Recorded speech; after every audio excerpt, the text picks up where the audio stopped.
Bonjour à tous, ici Julien Petit. Fan de voitures, bienvenue sur ma chaîne. Restez avec moi, on va aborder notre sujet du jour sans plus tarder. Updated, 17 juillet 2024, 10h26 du matin EDT Published, 10 juillet 2024, 19h05 PM EDT. Les voitures musclées telles que nous les connaissions il y a quelques décennies n'existent plus. Cependant, aujourd'hui, certaines peuvent encore être considérées comme des muscle cars, même si l'époque est révolue. Mais quelle est la différence entre une muscle car et une voiture de sport? Les voitures de sport se distinguent des muscle cars par des caractéristiques différentes. Les voitures de sport ont vu le jour bien avant les muscle cars.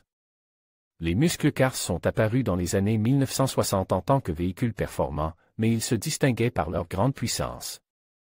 Les voitures de sport, quant à elles, se distinguaient par leur design et leur conduite à grande vitesse. Dans cet article, nous allons vous montrer les vraies différences entre les muscle cars et les voitures de sport. Muscle cars et voitures de sport, des différences marquées. Bien que les muscle cars n'existent plus en tant que voitures neuves, il est bon de connaître la différence avec une voiture de sport. De nombreuses personnes pensent à tort que toute voiture puissante est une muscle car, ce qui n'est pas le cas. En outre, ce terme n'est utilisé qu'aux États-Unis, de sorte que nous ne verrons pas de muscle car portant ce surnom en Europe ou en Asie. Les deux types de voitures sont dotés de moteurs puissants. Ces voitures sont capables d'une grande accélération, mais la muscle car peut avoir encore plus de puissance brute qu'une voiture de sport, mais sa tenue de route est bien moins bonne que celle d'une voiture de sport. En termes de comparaison, une muscle car peut être comparée à un rhinocéros ou à une gazelle, tandis qu'une voiture de sport peut être comparée à un guépard. Selon l'histoire, le terme « muscle car » est né avec la Pontiac GTO, une voiture de grande taille, mais dotée d'un moteur puissant, qui laissait toutes les voitures de l'époque sur le carreau. Sous le capot se trouvait un moteur V8 qui, lorsqu'on l'accélérait, faisait jaillir la voiture, mais avec peu de contrôle, ce qui en faisait une bête sur l'asphalte. Dans l'histoire, on a connu de grandes muscle cars telles que la Dodge Charger, la Dodge Challenger, la Chevrolet Chevelle, la Plymouth Roadrunner ou la Dodge Cuda, entre autres. Ces voitures ont marqué un avant et un après dans l'histoire de l'automobile en Amérique du Nord. Quant aux voitures de sport, il s'agit d'un terme général désignant des voitures puissantes, au design plus aérodynamique.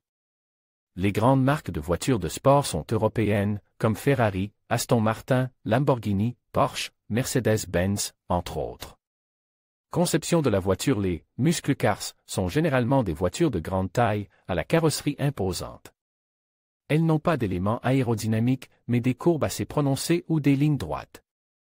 Elles se caractérisent par le fait qu'elles n'ont que 2 portes, bien qu'elles puissent accueillir confortablement 5 personnes. Dans le cas d'une voiture de sport, elles sont généralement plus petites.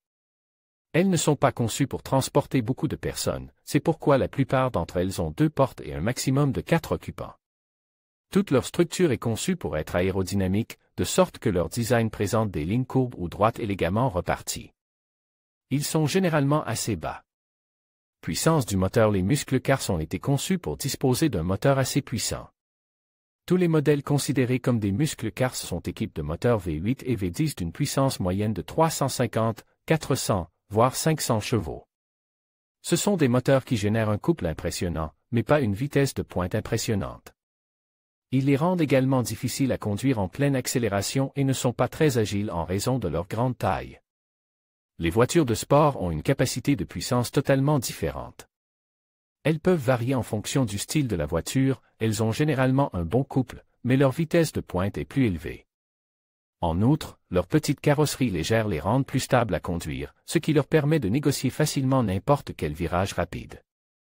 Conduite. Les muscle cars sont de grosses voitures très puissantes, ce qui rend les virages rapides difficiles à négocier.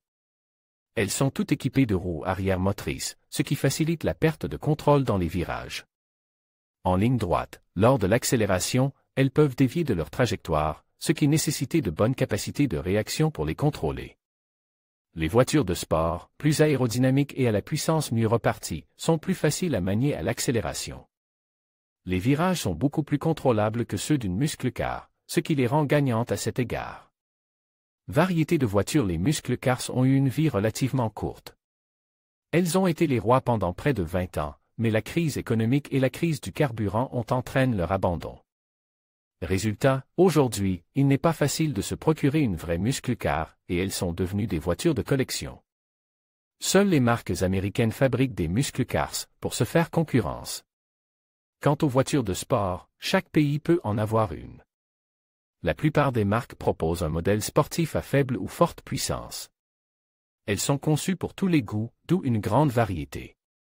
Vous pourriez être intéressé par les 10 modes les plus mémorables du design automobile. Les 10 voitures les plus emblématiques dessinées par Marcello Gandini, les modèles de Formule 1 les plus étranges de l'histoire Dodge. Tomahawk SRT, moteur extrême, design époustouflant.